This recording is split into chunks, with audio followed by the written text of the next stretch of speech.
Hello everyone, it's Sandra and welcome to today's video. If this is your first time stumbling upon my channel, welcome. I like to talk about mainly luxury beauty products. I have been a makeup enthusiast for the majority of my life at this point, and I love talking about my favorite finds on the internet. I definitely adopt a less is more, fewer, better things philosophy, especially, as I've gotten older. I'm in my late 30s now, almost 40, and as my style and my taste has evolved over time, I really dislike feeling overwhelmed by the amount of things that I have. So I've been trying to adopt a one in, one out policy when it comes to my makeup, when it comes to my wardrobe, and obviously it's still nice to have fun. It's still nice to explore. I love finding new products. I love getting excited about new launches, but I also only have one face. So today I thought it'd be fun to talk about some makeup that I am letting go of. Now, these are not bad products whatsoever. I think they're all great products, but I only have one face and I'm letting it go either because it has gone bad, it's expired, or I like it but I don't quite love it and I have something else that I use more often, that I enjoy more, that fills a similar purpose. Starting out with base products, I have this Sukyou foundation. This is the Nude Wear EX foundation. This has gone bad. This is about 3 years old. I really like this foundation. I had this in shade 25. I bought this when I was in London 3 years ago. I really wish Sukyou was more widely available in the United States. At any rate, I did really enjoy this foundation. Really did not like the dropper packaging. I find dropper packaging so annoying. Once the Lisa Eldridge skin tint launched, this kind of replaced the Sukyou in my routine. They are very similar formulas. That thin, almost like a thin, dry oil texture. The Sukyou does have a pinch more coverage than the Lisa Eldridge and is a bit more, has a bit more of a luminous finish. So for my skin type, for year-round, I have combination oily skin. The Lisa Eldridge skin tint was a better fit. And in terms of the things that it accomplished for my skin, the Lisa Eldridge skin tint did the same thing but better. Had more of a satin finish, which is something that I prefer for my skin. Once I switched over to the Lisa Eldridge, I wasn't reaching for this as much, hence it now going bad, being expired, and it's time to let it go. The next thing that went bad that really disappointed me was one of my favorite lip gloss formulas. It's the Victoria Beckham Posh Gloss. I had purchased this back in November during their Friends and Family sale, their Black Friday sale. I barely got to use a quarter of it. It went bad really fast. I've had this before and I don't remember it going bad as quickly. I did see that they have recently reformulated and changed the packaging slightly. The packaging is still this beautiful solid glass, but it now has a white lid. Not as chic as the old lid. I really like the old lid. This has a really nice dark brown tortoise shell, but I guess the new ones are white, and I wonder if they tweaked the formula to make it not go bad as quickly. And I know some people had issues with the doe foot applicator breaking as well, so I'm sure that's something that they improved on. So yeah, I'm not in the market for a new lip gloss right now. I do have some things that I need to use up, so I won't be repurchasing this anytime soon, but I really did used to love this formula. Next up, we have the Laura Mercier. This is the translucent loose setting powder, the ultra blur version in mint. I received this from the brand, and while I like the ultra blur formula, I find it a bit more flattering on my skin than the original translucent powder. That one never really worked for me. So I like the ultra blur powder texture. However, this color, and I think this is a new color that they launched, this just does not work for me. Even though I do struggle with redness, I have redness kind of my nose, around my nose, or on my chin a little bit. So I tried to use this a few times, just localized, on areas. One time I tried to use it as as a primer almost. I tried to use it, you know, on bare skin, and then I did my makeup on top. I tried to use it on top, and it just, the tone of green does not agree with my skin. I think also because I do have olive undertones as well, my skin really amplified the green, and it didn't really tone down my redness completely either. So I ended up just looking like I have red and green on my face. So this is just not for me. I think maybe if you are more fair and you have just overall redness, this might be a better fit for you. But for me, this did not really work. This pains me to let go of because it is so beautiful, and it's relatively new. I bought it not that long ago, but it's just not for me. And I would rather pass this along to a friend that can love it and use it and enjoy it to its full potential, because otherwise it's just going to sit in my drawer and rot basically. But this is the Chanel Baume Essentiel. This is from their limited edition Rouge collection, and this is in the shade Cute. I had been wanting to try this formula for so long because it's a formula that so many people rave about, and I can see why. I can see why this is such a favorite. It's a really gorgeous highlighter. It's like dewy skin in a stick, and this particular color has a really, really beautiful cool toned pink tint to it. It's lovely. It looks beautiful on the skin. However, it's just not for me. I have combination oily skin. My cheeks naturally produce their own highlight, basically. And if I want a more glowy look to my cheeks, I will just use a blush that has a dewy finish built in. This extra step, I just did not like the way this felt on my skin. It's still quite, it's balmy, it's quite sticky. I definitely think this is better suited for people with dry skin. I see so many people with dry skin that love it. And then, you know, I would try to use it up in other ways. You know, I tried to use it, you know, on my collarbones or on my shoulders. I don't really do that often though. I tried to do like an eyelid thing, but again, you put it on your eyelids and then it starts creasing and it gets all messy after about an hour. I have hooded eyelids, I have oily eyelids, so it's not for me. And then I was like, okay, well, it does look and perform really nicely as a lip balm. It has that thick, cushiony texture, so it looked really, really beautiful as a lip balm. So I was using it as a lip balm regularly, and then I kept getting breakouts. It was breaking me out on just along the lip line. And you know, if you struggle from acne or if you're acne prone, you know that these are the worst, most annoying kinds of zits to get, the ones that are just right on the border. They're painful, they're hard to treat, because, you know, the texture of our lip skin is different than the texture of the rest of the skin. Anyway, this was just not for me.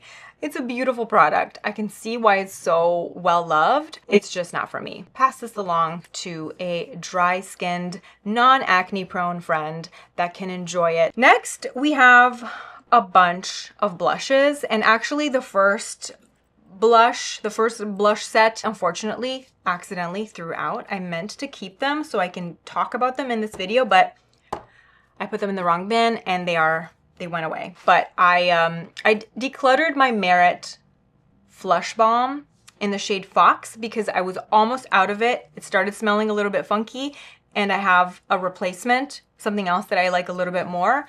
And then same with my CL blush, my liquid blush in the shade June. Very well loved, almost out of it, but that had expired. But again, a very similar bronzer kind of shade, and I do have something in my collection that kind of gives me that same look. So the two things that have kind of replaced those are these two blushes. The first is the Lisa Eldridge Velatura Balm in the shade Cinnamon Bun. This is the Dewy Lip and Cheek Stick. I have a video in which I compare this with Merit Fox.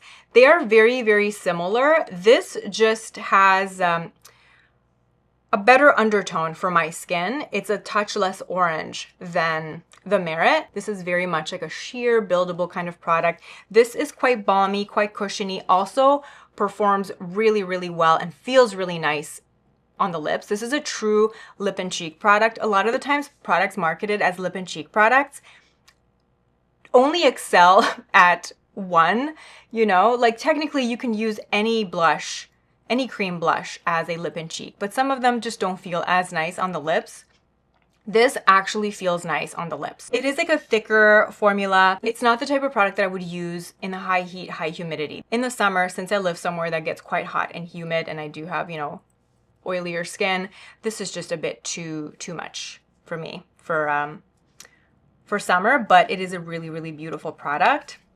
And then more recently, I received this from Versed, and this has really pleasantly surprised me. This is their Everything Balm in the shade Canyon. They have 4 or 5 shades, I believe, and this is definitely a bronzer product. It's marketed to be kind of like your all-in-one cheek product. If you don't have any time to do bronzer and blush, you can just put this on, and they have really, really beautiful shades.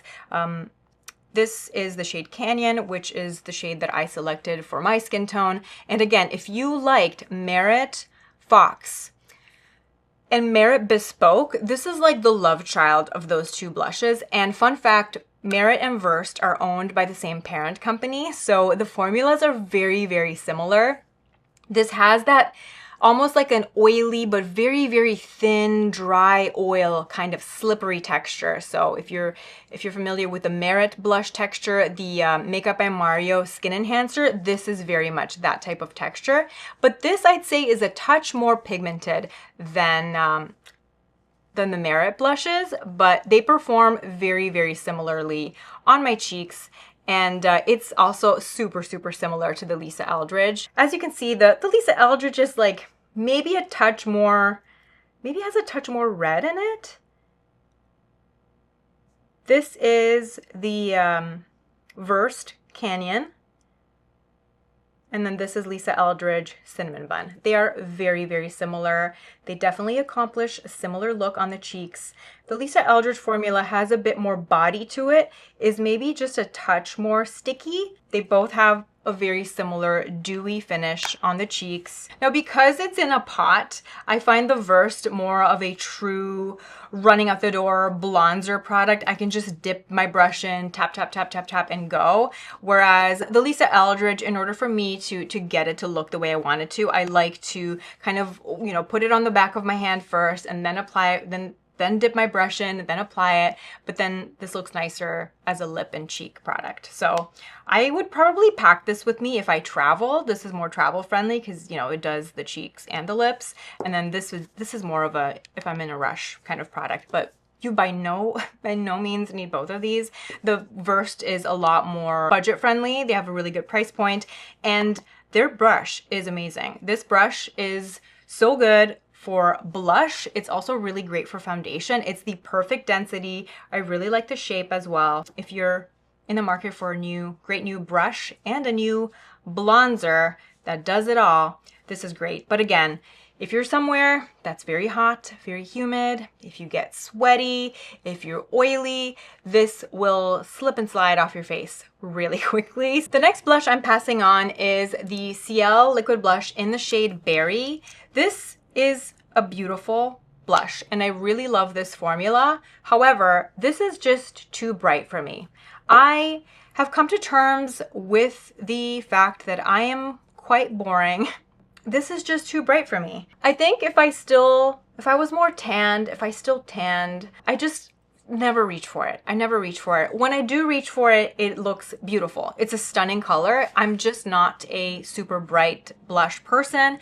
And if I want a more of a kick to my blush, I love my Surratt blush palette. This is something that I just built it myself. This is the color Barbe Papa, and then this is the color Cherubique, I think. I just kind of customize these two and I use them as blush toppers when I want a more impactful cheek. More recently, I got the Fenty. This is the, what is this called? The Shake and Play blush in the shade Bo Peep. This formula is more long wearing than the Ciel formula. So if I want a long wearing, brighter summer blush, I've been really, really into this. It truly stays put and it's a really pretty, bright, kind of like a peachy pink.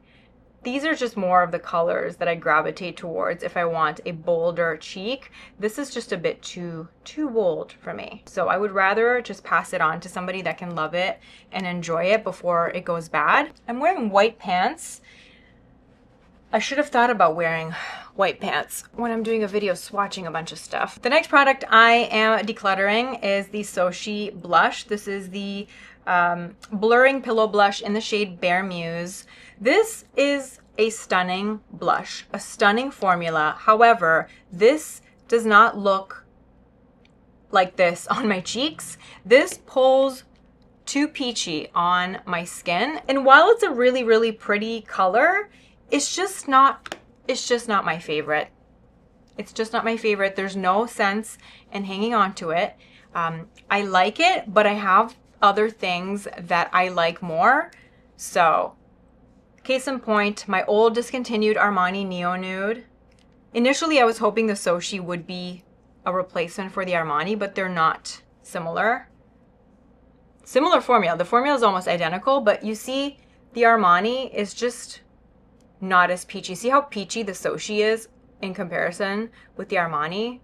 So I have this bad habit when something I really love gets discontinued. I just stop using my original, and then I just start to go on down a rabbit hole to try and find a dupe. But you know what? I just need to live my life and enjoy this beautiful, perfect product. And you know what? Once I use it up to the last drop, then I can start worrying about finding a replacement. I haven't even hit pan on it because I've just been so, like, literally the second I heard it was discontinued, I just stopped using it, and I'm just putting it like on a pedestal. But why am I doing that? I should use it. And then if I do want a more peachy, like a warmer, peachier, sandy, non-blush blush, I have Burberry Sand Beige, which I like better.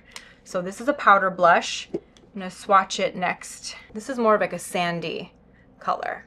So see how much peachier the Surratt is compared to Armani Neo Nude number 20, and then this is Burberry Sand Beige. So yeah, if I want that nude blush vibe, Armani and Burberry, they just do it better. Hopefully Surratt will expand the shade range. The formula is fantastic. So I'll be passing this on to somebody that doesn't have any olive undertones or like cool undertones.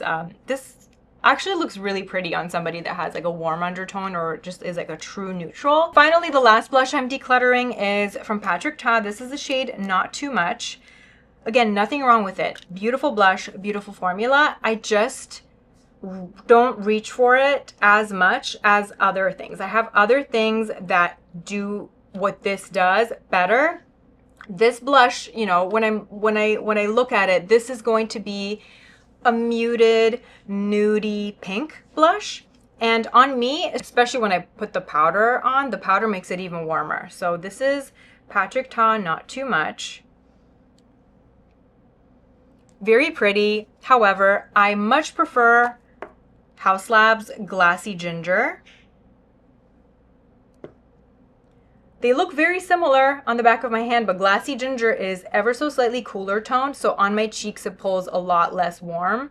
And then Westman Atelier Mimi, even though Westman Atelier Mimi also pulls warm, it just looks better on my cheeks. I'm actually wearing Westman Atelier Mimi today. When it comes to like a muted nude pink blush, Haus Labs Glassy Ginger and Westman Atelier Mimi just kind of give me that look better than Patrick Ta Not Too Much. Those are all the makeup products I am decluttering. And why? I'm sorry, this is maybe a little bit underwhelming. It's not a big and beefy overhaul or declutter, but I am the kind of person that I declutter as I go. I try to declutter things relatively quickly, and if I know something just isn't 100% for me, if I can find a better home for it, I'd rather do it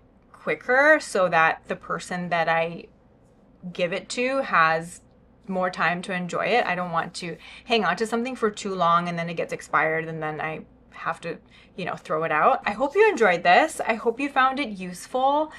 Let me know your thoughts. Let me know if you have decluttered something recently. Are you the type of person that declutters as they go, or do you just do like a once yearly spring cleaning or winter cleaning during the holiday season or anything like that? Let me know how you like to go through your collection and to keep things tidy. And if you are a very streamlined, minimalist person, I applaud you. I think that's amazing. I don't think I will ever get there. I feel like I still get so much joy, and I have so much curiosity about new stuff, new formulas. It's just such a beautiful hobby for me. It brings me, truly still brings me so much joy, but I'm just constantly trying to find the balance between, you know, sustaining my joy and my excitement for something new, but then also managing my overwhelm and trying to make it so that I'm not constantly just overwhelmed by too much stuff. And I want to just, I constantly strive to get to the point where I'm just easily rotating through things, and I get to use all the things in my collection. So thank you so much for hanging out with me. I hope you're having a beautiful day, and I will see you in my next video. Bye.